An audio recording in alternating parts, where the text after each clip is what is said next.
Mati, a ver, ayúdame con esto, porque yo quiero que la gente entienda la configuración de la economía con un dólar, no importa, ya en 1100, que no es el que teníamos o el que se esperaba. Háblame de ganadores y perdedores.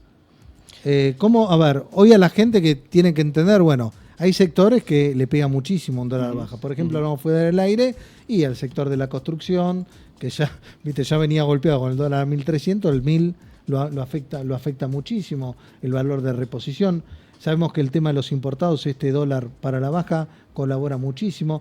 ¿Dónde ves ganadores y perdedores? Bueno, ganadores tenés dentro del sector. Si uno tuviera que pensarlo en términos bien genéricos y abstractos, todas las actividades que están en los sectores transables sufren cuando el tipo de cambio está bajo. Porque el que tiene que producir para vender afuera le cuesta cada vez más en términos de costos en dólares seguir teniendo la posibilidad de colocar sus productos en el exterior.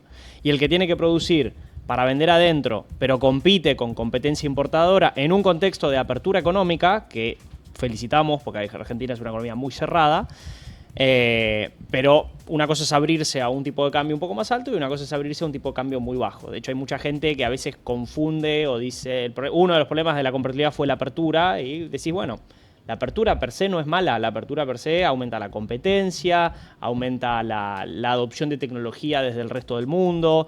El tema es que eso tiene que darse en una configuración de precios relativos entre tu economía y la del resto del mundo que te permita subsistir. Entonces, en términos de sectores exportadores o que compiten con importadores, serían los más afectados.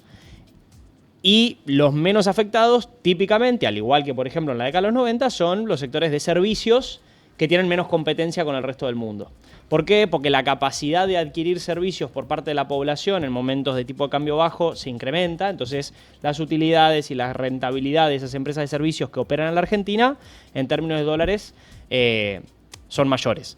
Es la típica discusión de quiénes eran los sectores devaluacionistas a fines del 2000-2001 y quiénes no, digamos. Entonces, más o menos que podríamos pensarlo de la misma manera. Ahora, hoy tenés dentro del sector exportador excepciones importantísimos, como Vaca Muerta y la minería. Vaca Muerta y la minería tienen niveles de competitividad y ventajas comparativas tan importantes en Argentina y que incluso las podrían llegar a maximizar en un escenario más desregulado, con más previsibilidad. Ahí está y la demás. inversión, tremendo lo de Vista. También, exactamente. Comprando. Entonces, esos sectores no les complica mucho que el tipo de cambio esté un poco más arriba o un poco más abajo. Son mucho más sensibles al precio internacional de los commodities que van a exportar. El otro día veía comparaciones de pozos de shale en Argentina versus pozos de shale en Estados Unidos. Y había algunos pozos en Estados Unidos que con un barril abajo de 60 decían ya no exploramos más. Y muchos especialistas en Argentina dicen que Vaca Muerta se banca un barril hasta $45. Entonces los niveles de productividad evidentemente de esos pozos y de esos yacimientos son más altos en Argentina que en otros yacimientos similares en Estados Unidos. Entonces me parece que en términos generales lo podemos pensar así. Nada de eso significa o implica que con una agenda importante de reformas, donde Argentina empieza a ganar competitividad, desregule, baje impuestos, baje costos logísticos, etcétera, etcétera. Ahí ese dólar puede estar bien. Exactamente. Claro. Y entonces ahí creo que vuelve a la discusión un concepto del cual nosotros hablamos mucho, que es el tema del timing de las reformas y el timing de qué cosas ocurren primero en la economía y qué cosas ocurren después. Porque el tipo de cambio es una variable en gran medida financiera que responde rápido. Es un precio que se ajusta un día al alza, un día a la baja, y toda la inercia regulatoria y todo lo que hay que cambiar para que la economía pueda funcionar ese dólar lleva mucho más tiempo, porque tiene tiempos políticos. El gobierno primero necesita ganar las elecciones, cambiar las composiciones del Congreso. Incluso si nos ponemos un poco más estrictos, el gobierno necesitaría ganar muchas gobernaciones, porque hay mucha regulación provincial que no la vas y vos le pedís a cualquier empresario que te haga un listado de los peores impuestos y arranca por ingresos brutos. Entonces vos podés tener todas las mayorías que quieras en el Congreso, pero si los gobernadores siguen teniendo una mala política tributaria, va a haber sectores que no van a poder funcionar. Claro, que no van a ser o provincias que hemos visto a Tierra del Fuego prohibiendo la salmonicultura. Entonces vos decís, bueno, mientras tengamos gobernadores y política pública en algunas provincias con ese tipo de ideologías o de pensamientos, más allá de la cuestión ambiental, que hay que tenerla presente y demás, pero de ahí a la prohibición de una actividad directamente, me parece que hay un largo trecho.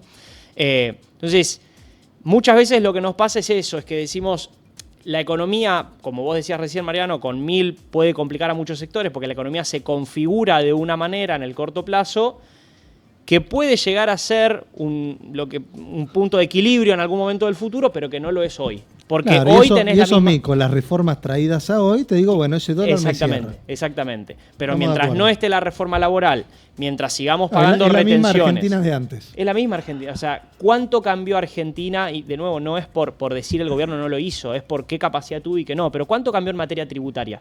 Sacando el impuesto país, que desapareció y que abarató los insumos importados, tenemos la misma estructura tributaria. El argumento es que te bajó la inflación, pero si vamos a los impuestos realmente el IVA es el mismo, cheques existe, digo... Y fíjense cómo hasta el propio gobierno es, en algunos aspectos también es consciente de cómo hay un timing que respetar. Porque cuando vos le planteás, o un empresario le plantea al gobierno, entonces bajame impuestos, te dice, no puedo bajar impuestos hasta que no tenga consolidado el superávit fiscal que haga que cuando yo baje el impuesto no me comprometa el déficit de nuevo.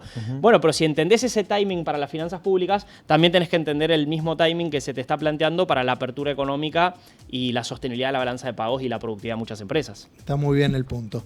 Ingresá a barriolamagdalena.com.ar, un barrio que lo tiene todo ubicado en Canning, con la novedad que me dijeron de Barrio La Magdalena, que llega la posibilidad de comprar tu lote con crédito.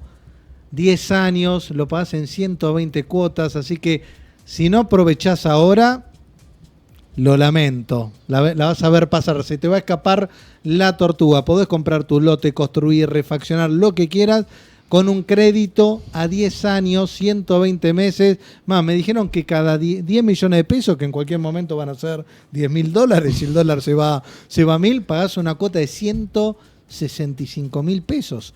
Ingresá a barriolamagdalena.com.ar, un barrio que lo tiene todo. Escribí ahí, entras al chat y te van a pasar la información. Cupos limitados, un convenio con uno de los bancos de primera línea que hizo Barrio La Magdalena, porque no todos los barrios son apto crédito, tenés el crédito ahora. Así que si no compras ahora... bueno, esto, a ver, esta es la oportunidad que yo decía. ¿Cómo? ¿Esto es nuevo? Esto es nuevo, es la una línea novedad. de crédito, porque yo recuerdo que hace un tiempito no estaba la línea de crédito así cerrada, disponible como la estás mencionando ahora. Hoy podés comprar, te prestan hasta 100 palos, que repito, pueden ser $100.000, hoy, ¿cuánto serían? 80 y pico de mil dólares, a pagar a 10 años.